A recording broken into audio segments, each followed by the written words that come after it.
quero falar essa noite com vocês um tema muito curioso, por sinal, um download celestial, veio muito claro esse tema, que é sobre o publicano, o zelote e o Cristo. O tema dessa mensagem é o publicano, o zelote e o Cristo. Jesus é a pessoa mais influente da história da humanidade. Tanto para aqueles que não creem que Ele é o Cristo, e obviamente para aqueles que creem que Ele é o Cristo. A palavra Cristo significa um ungido. Jesus, na sua humanidade, Ele era 100% homem, porque Ele era um Jesus, Ele era uma pessoa. Mas na sua espiritualidade, Ele era o Cristo, 100% Deus, o ungido. E do lado de lá na humanidade, é unanimidade no mundo que Jesus ele foi a pessoa mais influente que passou na Terra. Até para aqueles que não creem que Ele é o Cristo. Porque até ateus, céticos, agnósticos, muçulmanos, todos eles reconhecem quem foi Jesus. Você sabia disso? Nenhum desses, eles negam a existência de Jesus. Porque Jesus, ele é uma figura histórica dentro de tudo. Tanto é que na própria religião muçulmana, Jesus faz parte da religião muçulmana. Eles creem em Jesus como um dos profetas. Então não há como negar a influência de Jesus na humanidade. Ele é simplesmente a pessoa mais importante que passou pela humanidade. Porque Ele foi o ser humano que mais amou. Ele foi o ser humano que mais serviu. Ele foi o ser humano onde estabeleceu o padrão mais alto de uma vida digna e desejável. E para nós que, além de crermos que Ele foi Jesus, mas também cremos que Ele foi o Cristo, o ungido, aquele que havia de vir, o Filho de Deus, que foi a própria divindade, o próprio Deus encarnado em terra, além de termos Ele como um padrão moral, civil, ético, de amor, nós sabemos que antes disso, antes de nos ensinar como viver, foi Ele quem nos deu a própria vida. O conceito de vida, para Deus, ele é totalmente diferente do nosso conceito de vida. Você sabia disso? A Bíblia, ela fala, quando ela vai falar sobre tempo, ela usa pelo menos 3 palavras gregas para se referir a tempo. Uma é cronos, a outra é kairos e a outra é aionios. A palavra cronos é de cronologia. Então tudo que acontece debaixo do sol, então a Bíblia diz, há um tempo para tudo aquilo debaixo do sol. Porque debaixo do sol, ou seja, na terra, nós estamos debaixo do tempo chamado cronos. Cronologia. No cronos existem passado, presente, futuro. No cronos existem ontem, amanhã. No cronos existe 2002, 2020, horas.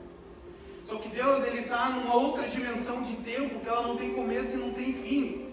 Deus, ele não está no tempo, mas é o tempo que está em Deus. Deus é maior que o tempo. Que é um lugar que é chamado de aionios. Não tem começo, não tem fim. E nesse lugar que Deus está, chamado aionios, que é onde a eternidade está nele, foi o lugar o qual Deus criou para que nós habitássemos. Quando Deus criou o homem para viver eternamente. Porém, a queda no Éden fez com que o homem caísse desse lugar chamado aionios e começasse a viver no cronos. Por isso Deus alertou, falou assim, cuidado, que o dia que você comer, certamente morrerás. Mas como assim? Adão, ele permaneceu vivo. É que para o nosso conceito de vida e morte, é um conceito cronológico. Para nós viver está na cronologia, e morrer é quando você fecha os olhos e não está mais na cronologia. Mas para Deus, Ele não trabalha com esse conceito de morte e vida cronológica. Por isso, quando as pessoas elas vêm correndo para Jesus, falando assim, Lázaro morreu, nem adianta ir lá mais. O que Jesus falou para aquelas pessoas? Alguém lembra? Ele dorme. Porque aqueles que estão em Cristo, a Bíblia diz que passaram da morte para a vida. Aquele que está em Cristo, ainda que morra, ainda que durma, viverá eternamente. Por isso, quando Deus ele olha do céu, ele vê uma pessoa que morre na cronologia, na verdade aquela pessoa não morreu, ela dormiu. É o sono dos santos. E a gente fica desesperado, fica com medo, nossa, como que vai ser quando morrer? Como que vai ser a morte? Meu Deus, que medo da morte. E eu enxergo a morte como um sono que, sabe um dia que você está muito cansado, que você chega em casa, papota, dorme, e de repente você acorda no outro dia, você não tem a menor ideia quantas horas passou. Você não sabe se é de manhã, se é de noite, se dormiu um dia, 2, 3 dias. E para quem está olhando de fora, fala, nossa, coitado, está dormindo, não vai acordar, o que aconteceu? Será que morreu? Mas para quem está dormindo, o que está acontecendo para ele? Ele só está descansando. As pessoas elas têm tanto medo da morte, mas aquele que está em Cristo não morre mais, ele descansa, ele dorme e vai ressuscitar no dia do Senhor. Então Deus, ele olha dos céus para a terra e ele enxerga dois grupos de pessoas, aqueles que estão mortos e aqueles que passaram da morte para a vida. E nós muitas vezes vemos uma pessoa como a Sabrina, que a gente foi fazer o enterro dela lá em Chapecó, com 20 anos de idade, a gente olha e fala, nossa, coitada da Sabrina, meu Deus, que tragédia. Se Deus é bom, por que Ele não impediu que aquele carro batesse? Se Deus é bom, por que aquele carro colidiu? Meu Deus, uma menina de 20 anos morreu. E Deus olha do céu e fala assim, eu sou tão bom, mas sou tão bom, que eu enviei o meu único filho para que a Sabrina não morra nunca mais.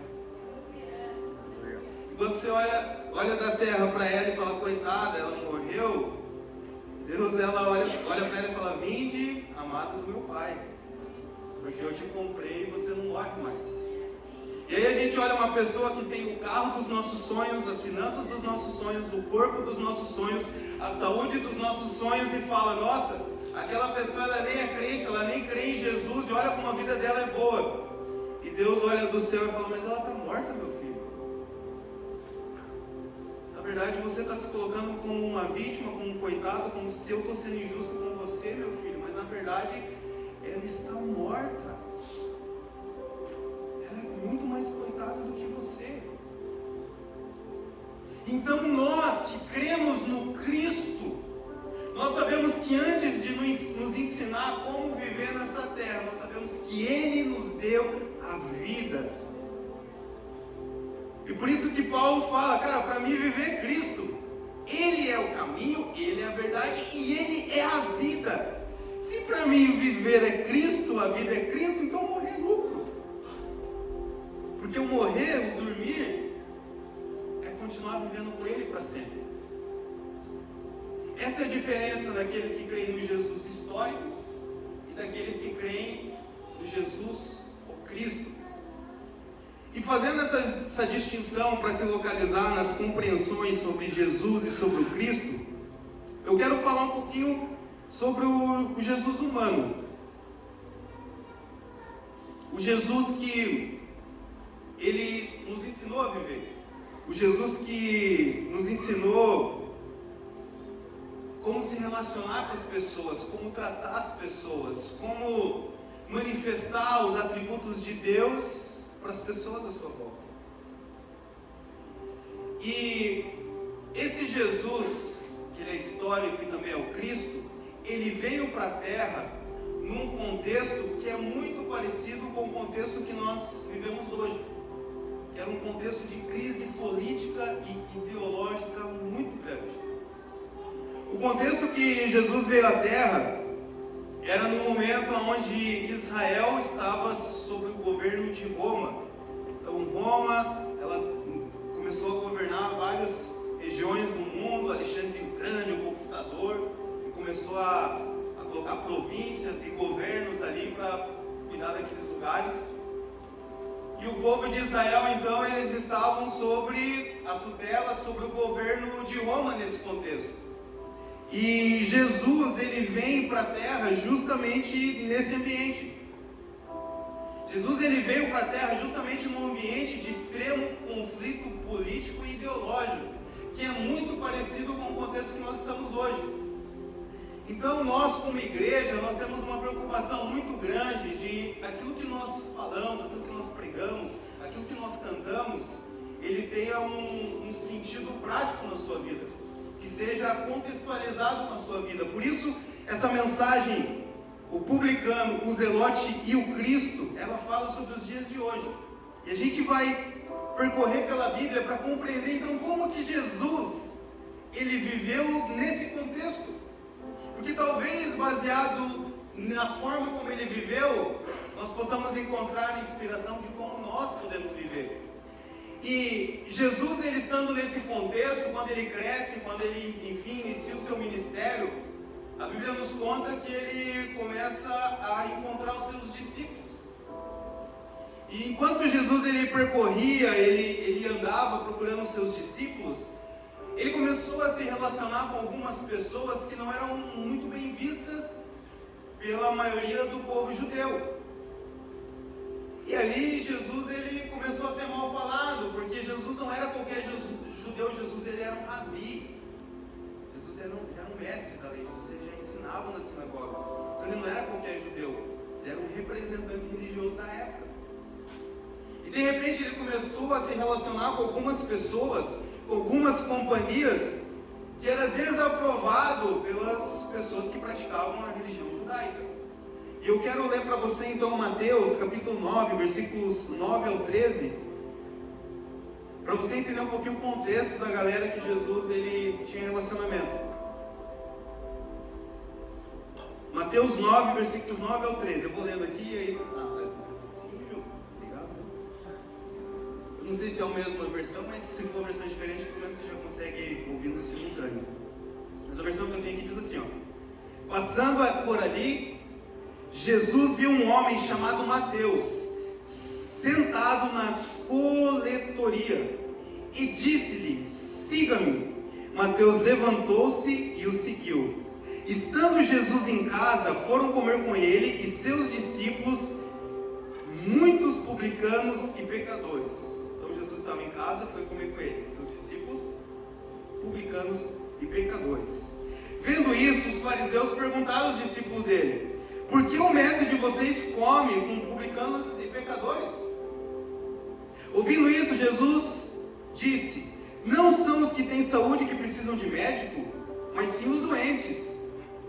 Vão aprender o que significa isso: desejo misericórdia, não sacrifício, pois eu não vim chamar os justos, mas os pecadores. O que me chama a atenção nesse texto é que mas a Bíblia, ela separa dois grupos de pessoas: os publicanos e os pecadores. E por que isso me chamou a atenção? Porque o publicano, quem eram os publicanos? Os publicanos eram israelitas, eram pessoas que faziam parte da nação de Israel, mas que trabalhavam para Roma. Então Roma, como ele era um império em expansão, muito bem organizado, eles extraíam impostos daquela população em todos os lugares que eles iam. Então eles colocavam governantes e colocavam pessoas abaixo desses governantes para coletar os impostos, principalmente impostos na área logística, de comércio e etc. E os publicanos, eles eram os responsáveis para fazer a coleta desses impostos. Olha aí, vai associando com o nosso tempo de hoje. E os publicanos, eles tinham uma fama de serem corruptos.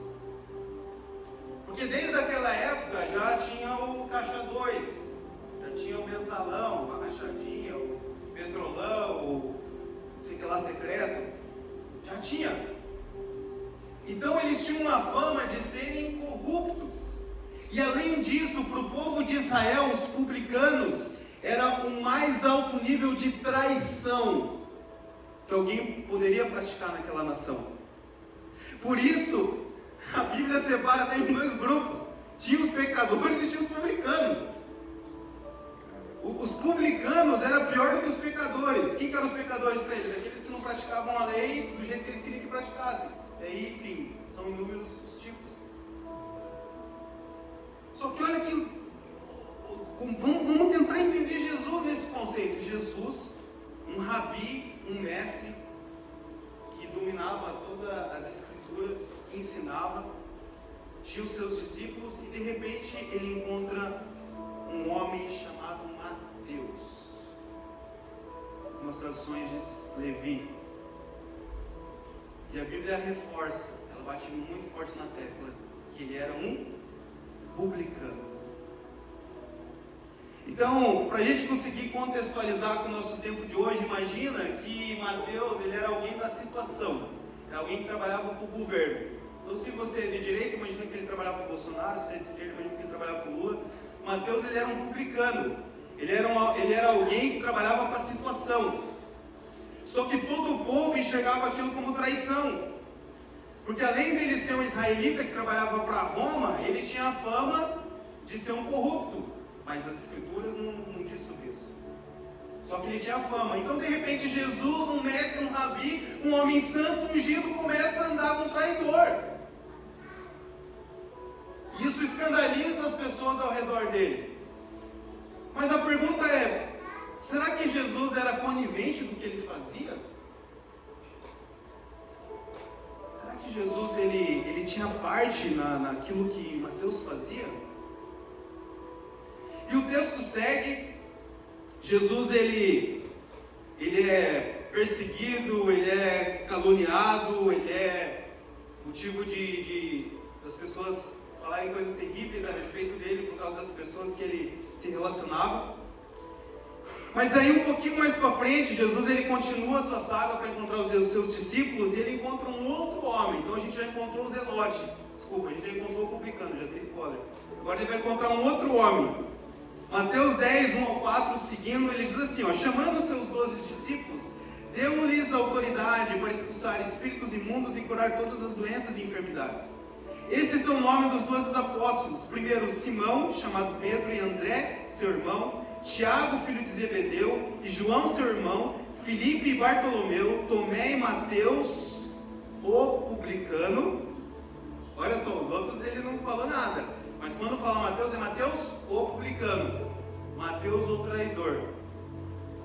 Tiago, filho de Alfeu, e Tadeu. E Simão, o zelote. Então, olha só, nós encontramos o publicano. E agora nós encontramos um homem chamado Simão, o zelote. Do outro lado, não, Roma está nos subjugando, Roma está querendo acabar com os nossos valores, com os nossos costumes, nós temos aqui a nossa religião, e é assim que precisa ser feito, e é assim que tem que viver, porque é assim que Deus quer. E os religiosos da época, foram eles os responsáveis por crucificar Jesus.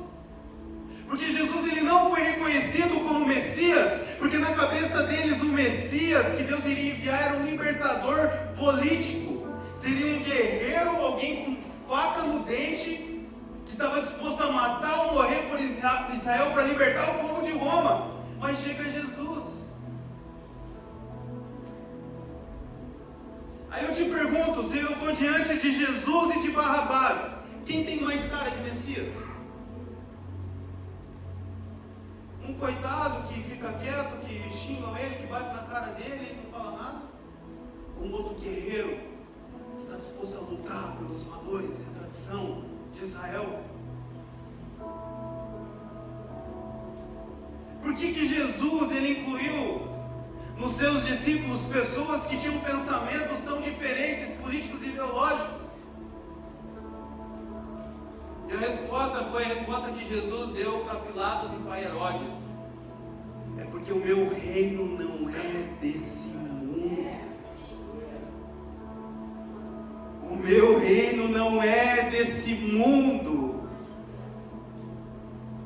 O meu reino é um reino de paz, justiça e alegria. O meu reino é um reino que tem um só Deus, que está acima de tudo e de todos, e eu sou representante desse reino na terra. A todo momento eles tentavam puxar Jesus para algum dos lados, porque, cara, você precisa se posicionar. Olha o que está acontecendo, você está sendo isento.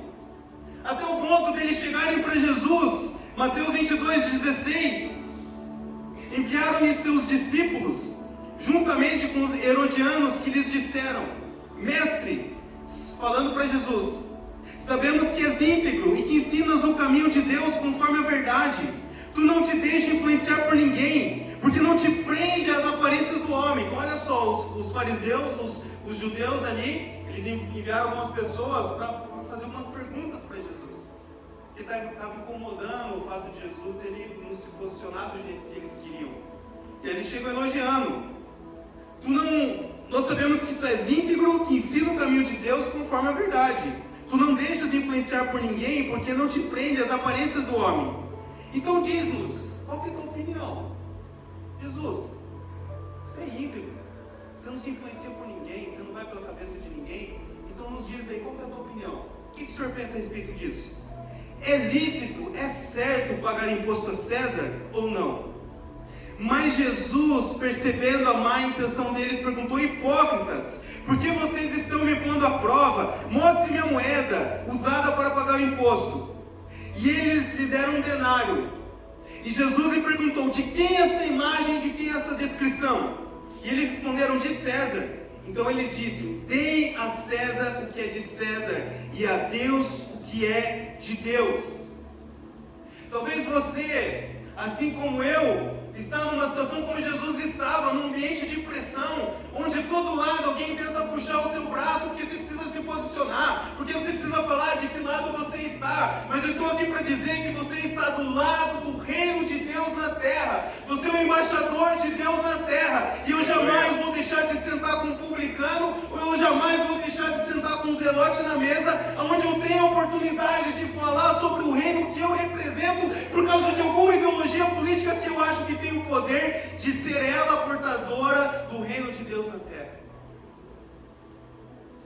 E a pergunta é: nesses dias, quantas mesas nós estamos perdendo, porque nós estamos representando um tipo de governo que não é o governo de Deus na terra? Quantas pessoas estão deixando de ouvir sobre o Evangelho de Deus, que ele não resolve apenas a nossa vida nesse tempo e a crise política, moral ou financeira que nós estamos passando, mas é o Evangelho que nos dá a vida eterna. Quantas vezes nós estamos jogando fora a oportunidade de falar desse Evangelho, porque eu preciso me posicionar naquele candidato que eu acredito que é o melhor para o Brasil?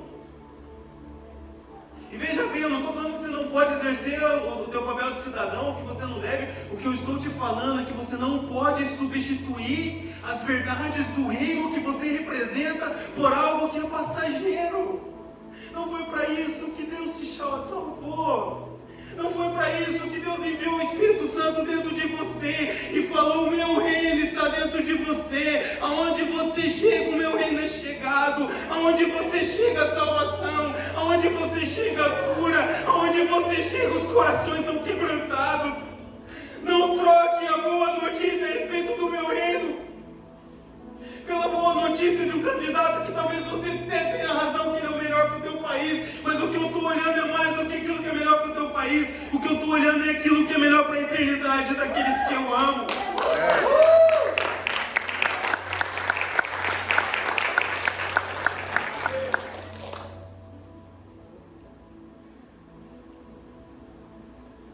Meu coração ele está muito triste nesses últimos dias. Eu ligo a internet, eu vejo pastores que eu sempre amei de ouvir, e não é só de um lado. Eu sei que está todo mundo associando que a igreja, porque os pastores estão do lado do Bolsonaro, não é só. Essa semana eu vi pelo menos 3 pastores que eu sempre amei de ouvir, que eu chorava enquanto eles falavam a respeito do reino de Deus e do amor de Deus. E eu vi os 5 últimos vídeos deles, e eles só defendendo um candidato político. Os caras que eu entrava no meu quarto, eu chorava ouvindo, porque despertava em mim um prazer e uma paixão pelo reino de Deus. Eles estão gastando os seus dias, eles estão gastando a unção que Deus deu, eles estão gastando a influência que Deus deu para eles para defender um candidato político, enquanto eles fecham a porta para metade da população, que nunca mais vão ouvir a eles por causa desse candidato. Existem pessoas, eu sei, eu creio que existem pessoas que Deus levantou na política, e essas pessoas elas têm que falar mesmo, mas a pergunta é: para que Deus nos levantou? Será que realmente Deus estava preocupado em dividir as famílias, onde o irmão não consegue mais almoçar com o irmão, onde o genro não consegue mais conversar com o sogro, onde pessoas que comungam da mesma fé dividiram em dois evangelhos? Será que Deus idealizou isso? Será que se Jesus estivesse nos nossos dias, quais seriam as lives que Ele estaria fazendo? Quais seriam os grupos de pessoas que Ele estaria se relacionando, que Ele colocaria na mesa? Eu não sei você, meu irmão, talvez eu não te represente, está tudo bem, a gente está num país livre, você não precisa crer no que eu estou pregando e nem concordar. Mas eu sei que existem alguns de vocês aqui que o teu coração queima por isso também.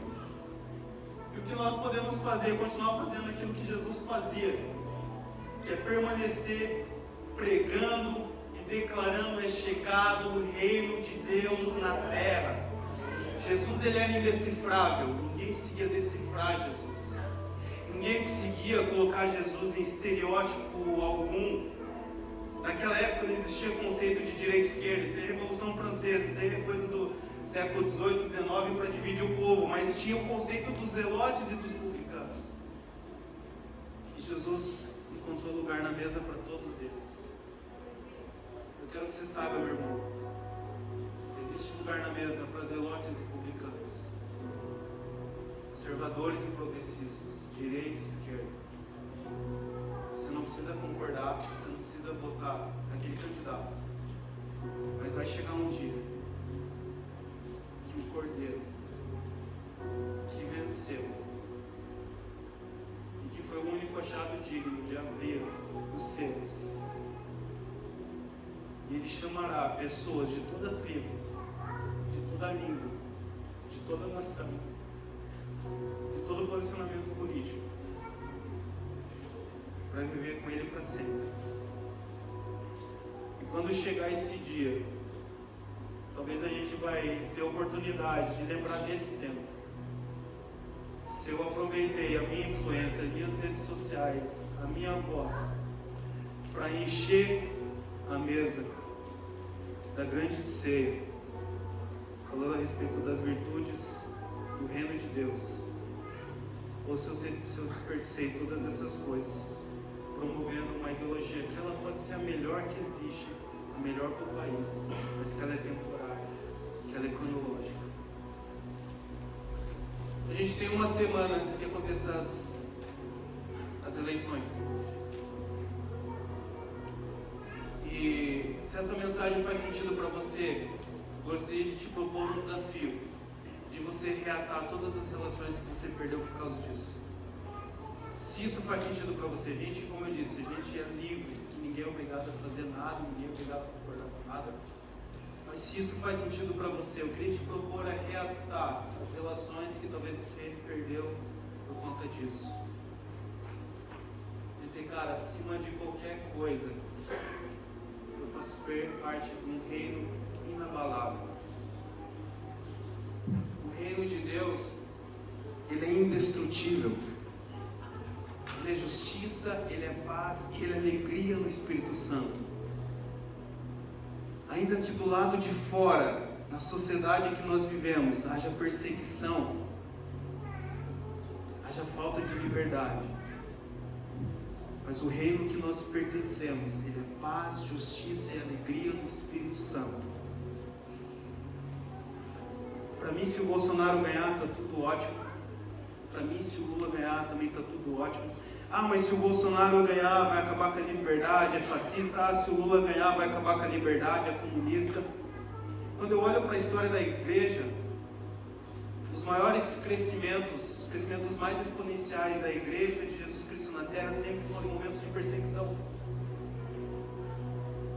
A igreja, do jeito que a gente conhece hoje, ela foi construída através de sangue de mártires que deram a sua vida para que hoje a gente pudesse dizer que Jesus Cristo é você. Você acha que eu estou preocupado com perseguição? Jesus disse que seria uma honra, Jesus disse que seria um prazer morrer em nome dele. Você acha que eu estou preocupado com perseguição? Mas e se te matarem, se matarem os teus filhos, eu e os meus filhos não morremos mais. Nós fazemos parte de um outro reino.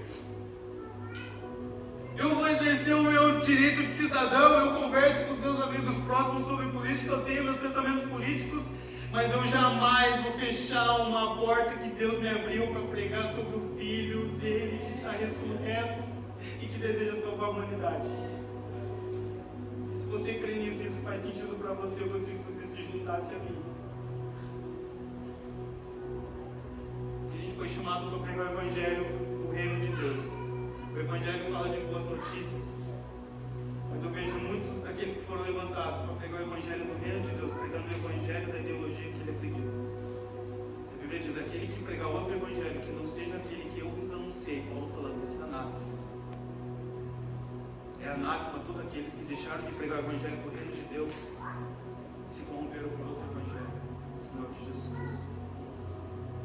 Amém? Eu sei que não é a mensagem mais empolgante que você já ouviu, mas ela é contemporânea, ela é para o nosso tempo. E se faz sentido para você, peça para o Espírito Santo te ajudar nessa caminhada. Se não faz sentido para você, peça para o Espírito Santo para você me amar, continuar me amando. Mas eu quero orar para a gente finalizar essa noite, bem? Obrigado, Espírito Santo de Deus, por nos conduzir ao arrependimento. Obrigado, Espírito Santo, por ser o nosso consolador, por ser o nosso professor. Obrigado, Espírito Santo, por ser o selo da nossa salvação. Quando a gente fica com medo, quando a gente fica inseguro, quando a gente fica preocupado, e o Senhor fala aos nossos corações, nós lembramos que Jesus disse que Ele enviaria o Senhor para nós como um selo de garantia que nós pertencemos a Ele e que Ele pertence a nós. Então, Espírito Santo, obrigado por ser esse selo, obrigado por nos lembrar o reino que nós pertencemos, obrigado por nos conduzir em toda a verdade, obrigado, Espírito Santo, por abrir os nossos olhos a coisas que às vezes nós temos tanta convicção e tanta certeza, mas que quando o Senhor nos mostra a sua perspectiva, nós olhamos de uma maneira que nós nunca tínhamos olhado antes.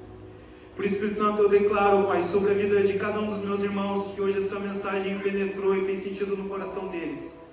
Eu declaro, Pai, que eles possam se manifestar e que eles possam agir da mesma forma como o Senhor agiu com publicanos e zelotes, Pai. Nós temos a opção, Senhor, essa noite de ser um zelote, a oposição. Nós temos a opção de ser um publicano, a situação. Nós temos a opção de ser o Cristo. O zelote, o publicano ou o Cristo. E se nós somos o Cristo, pequenos cristos, cristãos, nós queremos lidar com essa situação do nosso tempo, da forma como o Senhor lidou, Jesus. O mesmo Espírito que estava em ti, Jesus, está sobre nós. Por isso, da mesma maneira como o Senhor se conduziu no meio dessas coisas, não se corrompendo nem para um lado nem para o outro, mas manifestando o reino invisível, mas inabalável de Deus na terra. Eu declaro, Espírito Santo, unge as nossas vidas para que nós possamos ser pequenos cristos nesse tempo, que de fato nós sejamos cristãos nesse tempo, que nós possamos viver, agir, nos conduzir e principalmente amar como Cristo amou, que na nossa mesa, Senhor, haja espaço para aqueles que pensam diferentes de nós, que na nossa mesa nós recebemos essas pessoas para falar a respeito do reino de Deus invisível e inabalável. Nesse reino não há corrupção, nesse reino não há mentira, nesse reino não há choro, não há dor, nesse reino Ele enxuga dos nossos olhos toda lágrima. E nós somos representantes desse reino na terra. Por isso eu declaro, Espírito Santo, a tua unção especial para esses dias, Pai. Para todos aqueles que nele creem, eu declaro uma unção especial para esses dias, Pai. Nós precisamos de um poder especial para esses dias. São dias difíceis, Pai.